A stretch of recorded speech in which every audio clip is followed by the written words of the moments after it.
Well welcome. ಬಹುದಿನದ ಭೇಟಿ ಇಂದು ನನಗೊಲಿಯಿತು.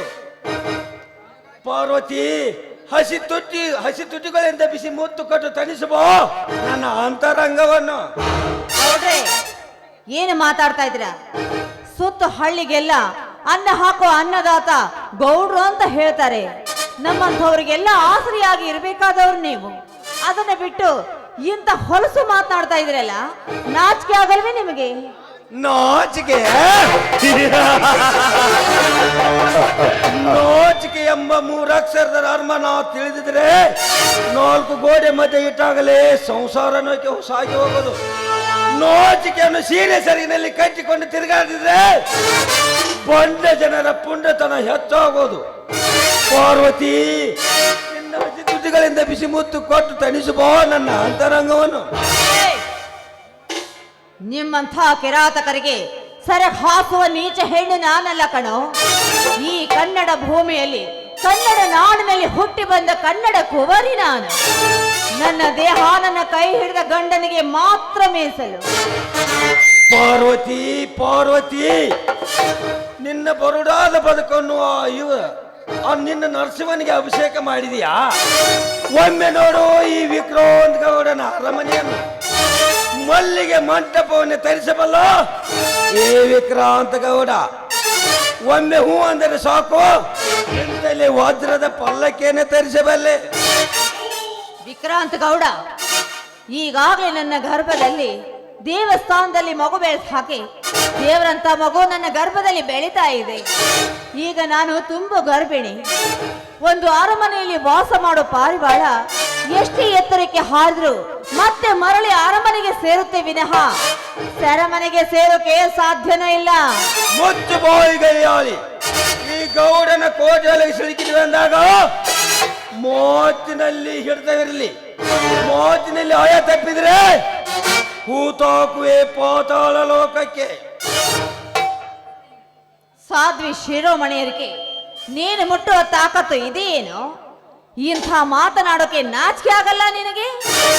ನೋಡು, ನಿನ್ನಂಥವನು ಕೋಟಿ ಕೋಟಿ ಕೊಟ್ರು ಅದು ಕೊರಳಲ್ಲಿ ಮಾಂಗಲ್ಯ ಇಲ್ಲದೆ ಹೋದ್ರೆ ತಿಪ್ಪಿಗೆ ಸಮ ಕಣೋ. ಅದೇ ಹೆಣ್ಣಿನ ಕೊರಳಲ್ಲಿ ಒಂದು ಮಾಂಗಲ್ಯ ಬಿದ್ರೆ ಅವಳ ಹತ್ರ ಏನು ಇರದೆ ಹೋದ್ರೂ ಪರವಾಗಿಲ್ಲ. ತಿಪ್ಪಿಯಲ್ಲಿ ಶ್ರೀಗಂಧದ ಮರ ಬೆಳೆದ ಹಾಗೆ ಕಣೋ. ಅದನ್ನ ನೀನು ಅರ್ಥ ಮಾಡಿಕೋ.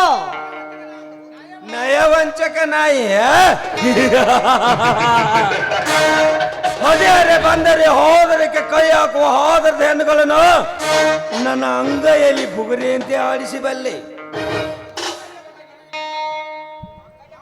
ಮಾಂಗಲ್ಯದ ಬಗ್ಗೆ ನನಗೆ ಹೇಳುವ ಹೆಣ್ಣೆ ಕೊರಳಲ್ಲಿ ಮಾಂಗಲ್ಯ ಧರಿಸಿ ಮುತ್ತೈದೆಯಾಗಿ ಬಾಳುತ್ತೇನೆಂದು ಹೇಳಿ ಮತ್ತೊಬ್ಬನ ಜೊತೆ ಮಂಚ ಹಚ್ಚುವ ಮುಂಚೆ ಮಾಂಗಲ್ಯ ಬಿಚ್ಚಿ ಸುಖ ಪಡೆಯುವ ಸೂಳ್ಯರು ಈ ಕಲಿಯುಗದಲ್ಲಿ ತುಂಬು ತಿಳ್ಕಿದ್ದಾರೆ. ನಿನಗೆ ಏನು ಗೊತ್ತು?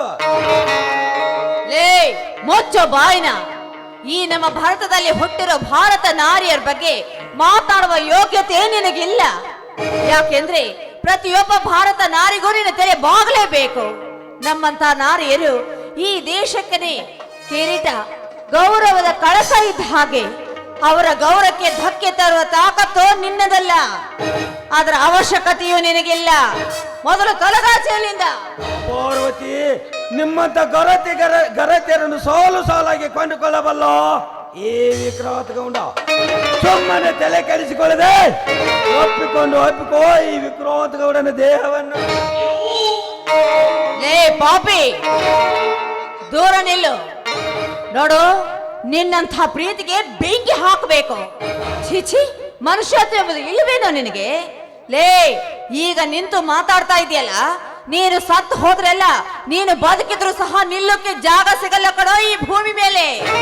ಸಾಧ್ವಿ ಶಿರೋಮಣಿಗೆ ಕಾಡತಿ ಆದ್ರೆ ಸತ್ತ ಮೇಲೆ ಹೂಳೋಕೆ ಜಾಗ ಸಿಗಲ್ಲ. ನೆನಪಿರ್ಲಿ ನಿನಗೆ. ಪಾರ್ವತಿ, ನಿನ್ನ ಉಪದೇಶ ಕೇಳೋದಕ್ಕೆ ನಾನೇನು ಮೂರ್ಖನಲ್ಲ. ನಿನ್ನ ಪ್ರೀತಿಯ ಸವಿಂದ ಊಟ ಉಣ್ಣಲು ಬಂದ ನಲ್ಲ ನಾನು. ನಿನ್ನ ಬರುಡಾದ ಬದುಕನ್ನು ಕಷ್ಟದಲ್ಲಿ ವ್ಯರ್ಥ ಮಾಡದೆ ಒಪ್ಪಿಕೋ ಈ ವಿಕ್ರಾಂತ ಗೌಡನ. ಅದು ಈ ಜನ್ಮದಲ್ಲಿ ಸಾಧ್ಯವಿಲ್ವೋ ಮೂರ್ಖ? ಸುಮ್ನೆ ಹೊರಟು ಹೋಗ್ತೀಯೋ ಇಲ್ಲ ದಾರಿ ಬಿಡ್ತೀಯೋ? ಹುಲಿಯ ಕೈಯಲ್ಲಿ ಜಿಂಕೆ ಸಿಕ್ಕರೆ ಬೇಟೆ ಆಡುವುದನ್ನು ಬಿಡುತ್ತದೆ.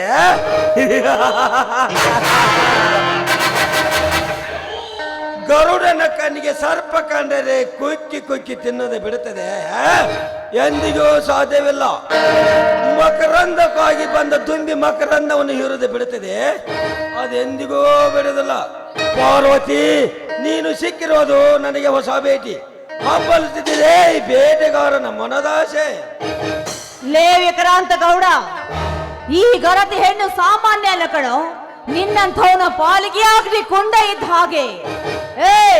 ನಿನಗೆ ಮುಟ್ಟುವ ಧೈರ್ಯ ಇದ್ದಿದ್ದೆ ಆದ್ರೆ ಮುಟ್ಟಿ ನೋಡು, ನಿಂತ ಜಾಗದಲ್ಲಿ ಸುಟ್ಟು ಭಸ್ಮವಾಗಿ ಹೋಗ್ತೀಯ.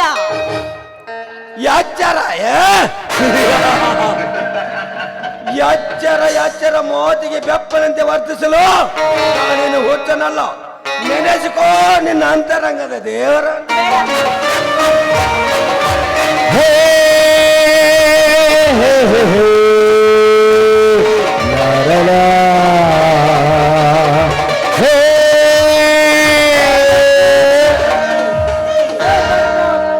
ಬಿಡುವವರ ಕೈಯನ್ನು ಬಿಟ್ಟರೆ ಪ್ರಾಣ ಉಳಿಯುವುದು, ಇರದಿದ್ದರೆ ಹೋಗುವುದು ನಿನ್ನ ಪ್ರಾಣ.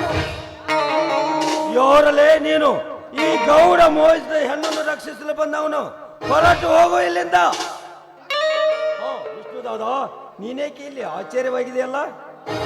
ಕಷ್ಟ ಕಾಲದಲ್ಲಿ ಮೇಲೆ ಕುಂತ ದೇವರು ಬರ್ತಾನೋ ಇಲ್ಲವೋ ಗೊತ್ತಿಲ್ಲ, ಆದರೆ ಈ ದಾದ ಬಂದೇ ಬರುತ್ತಾನೆ. ಏ Gowda,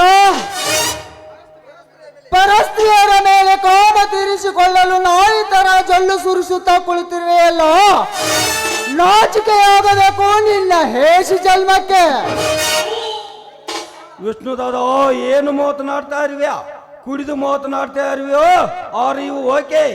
Yes, I am perfectly all right.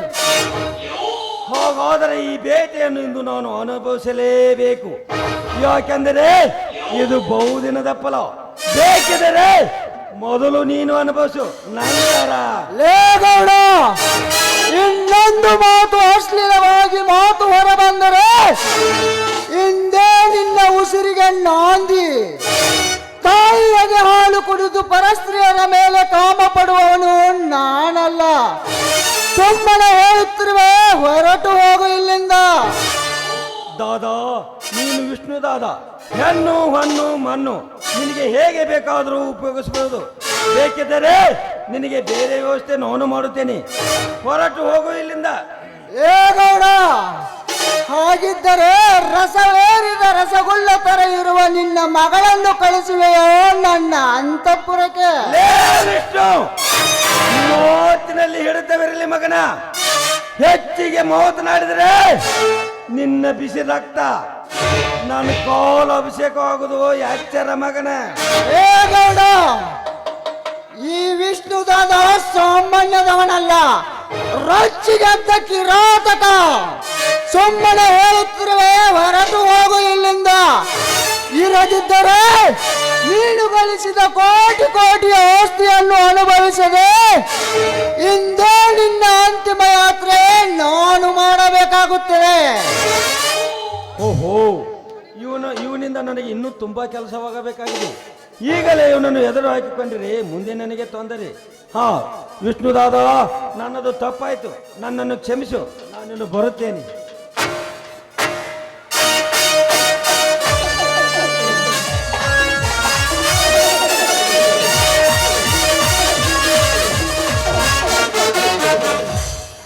ನನ್ನನ್ನು ಎದುರು ಹಾಕಿಕೊಂಡರೆ ಆಪತ್ತು ಖಂಡಿತ. ಯಾರಮ್ಮ ನೀನು? ಇಂತಹ ದುಷ್ಟನ ಕೈಯಲ್ಲಿ ಹೇಗೆ ಸಿಲುಕಿಕೊಂಡ? ಅದು ನನಗೆ ನೀರು ಬೇಕಾಗಿತ್ತಪ್ಪ. ಅದಕ್ಕೆ ನದಿಗೆ ಹೋಗ್ಬೇಕು ಅಂತ ಈ ದಾರಿಗೆ ಬಂದೆ. ಆ ಪಾಪಿ ನಾನು ತುಂಬು ಗರ್ಭಿಣಿ ಅಂತ ಗೊತ್ತಿದ್ದು ಸಹ ನನ್ನ ಮೇಲೆ ಕಾಮದ ಕಣ್ಣು ಹಾಕಲು ಬಂದ. ಸರಿಯಾದ ಸಮಯಕ್ಕೆ ನೀನು ಬಂದಿಯಪ್ಪ. ನಿನ್ನಿಂದ ತುಂಬಾ ಉಪಕಾರವಾಯಿತು. ಚಿಂತಿಸಬೇಡಮ್ಮ, ಇಂತಹ ಸೊಕ್ಕಿನ ಶ್ರೀಮಂತರಿಗೆ ನಾನು ಹುಲಿಯಾಗಿ ಹುಟ್ಟಿ ಬಂದಿದ್ದೇನೆ. ಇವನನ್ನು ಬೇಟೆ ಆಡುವುದಕ್ಕೆ ಕಾದು ಕುಳಿತಿದ್ದೇನೆ. ಇರಲಿ, ತಮ್ಮ ಹೆಸರು? ನನ್ನ ಹೆಸರು ಪಾರ್ವತಿ ಅಂತ. ನಾನು ಈ ಊರಿನಲ್ಲಿ ಬಡ ರೈತ ಇದ್ದಾರಲ್ಲ, ಶಿವಶಂಕರ ಅವರ ಹೆಂಡತಿ ನರಸಿಂಹನ ಅತ್ತಿಗೆ.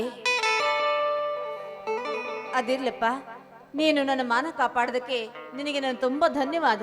ಅಳಬೇಡಮ್ಮ, ಅಳಬೇಡ. ಇಂಥವರಿಗೆ ಒತ್ತು ಬುದ್ಧಿ ಕಲಿಸಲೆಂದೇ ನಾನು ಬಂದಿದ್ದೇನೆ. ಇರಲಿ, ಈ ಘಟನೆ ನಿಮ್ಮ ಮನೆಯವರಿಗೆ ತಿಳಿಸಬೇಡಿ. ಮುಂದೆ ಏನಾದರೂ ತೊಂದರೆಯಾಗಬಹುದು. ಅವರ ಅಲ್ರಿ ನೀನು ಕೂಡ ತಗೊಂಡು ನೀವು ಯಾಕೆ ಬರಕ್ ಹೋಗಿದ್ರಿ? ಅಲ್ಲಿ ಹೇಳಿದ್ರೆ ನಾನು ತಗೊಂಡ್ ಬರ್ತಿದ್ನಿಲ್ಲ. ಅಪ್ಪರನ್ ಕೇಳಿದ್ರಿ ನೀರ್ ತರಕ್ ಹೋಗ್ಯಾರ ಅಂತ ಹೇಳಿದೆ. ಹೋಗ್ಲಿ, ಇಷ್ಟಾಗಿ ತಡ ಮಾಡಿದ್ರಿವಾ? ಮದರಂಗಿ, ದಾರಿಯಲ್ಲಿ ಹೋಗ್ಬೇಕಾದ್ರೆ ಆ ಪಾಪಿ ವಿಕ್ರಾಂತ ಗೌಡ ಇದ್ದಾನಲ್ಲ, ಒಂಟಿಯಾಗಿರೋ ನನ್ನ ಕಂಡು ನನ್ನ ಬಲಾತ್ಕಾರ ಮಾಡೋಕೆ ಪ್ರಯತ್ನ ಪಟ್ಟ ಅಮ್ಮ. ಪಾಪ ದೇವ್ರ ಹಾಗೆ ಈ ಪುಣ್ಯಾತ್ಮ ಬಂದು ನನ್ನ ಮಾನ ಕಾಪಾಡಿದ್ರು. ಯವ್ವ, ಆ ಗೌಡ್ ನನ್ನ ಕೈಯಾಗ ಸಿಗ್ಬೇಕ. ಅವನು ಚಟ್ಟ ಕಟ್ಟಿ ಅವನು ಊರಿಂದ ಆಚೆಗೆ ಹಾಕ್ತಾನ. ಹೋಗ್ಲಿ ಬಿಡವ, ಈಗಾರ ಬಿಟ್ಟಲ್ಲ. ಯಪ್ಪ, ನೀವು ಯಾರೇನೋ ಗೊತ್ತಿಲ್ಲ. ನಮ್ಮ ಅವ್ವರನ್ನ ಕಾಪಾಡಿದಕ್ಕಾಗಿ ತುಂಬಾ ಧನ್ಯವಾದಗಳನ್ನ. ಇರಲಿ, ಇದು ನನ್ನ ಕರ್ತವ್ಯ. ಆಯ್ತ್ರಿ ಅವರ, ಹೋಗುನ್ ಬರ್ರಿ. ಹಾ ಮದರಂಗಿ, ಒಂದ್ ಮಾತು, ಇಲ್ಲಿ ನಡೆದ ವಿಷಯನ ದಯವಿಟ್ಟು ಮನೆಯಲ್ಲಿ ಯಾರಿಗೂ ಹೇಳ್ಬೇಡ. ಹೇಳಂಗಿಲ್ಲವಾ? ಬಾ ಹೋಗೋಣ. ನಡೆಯೋ.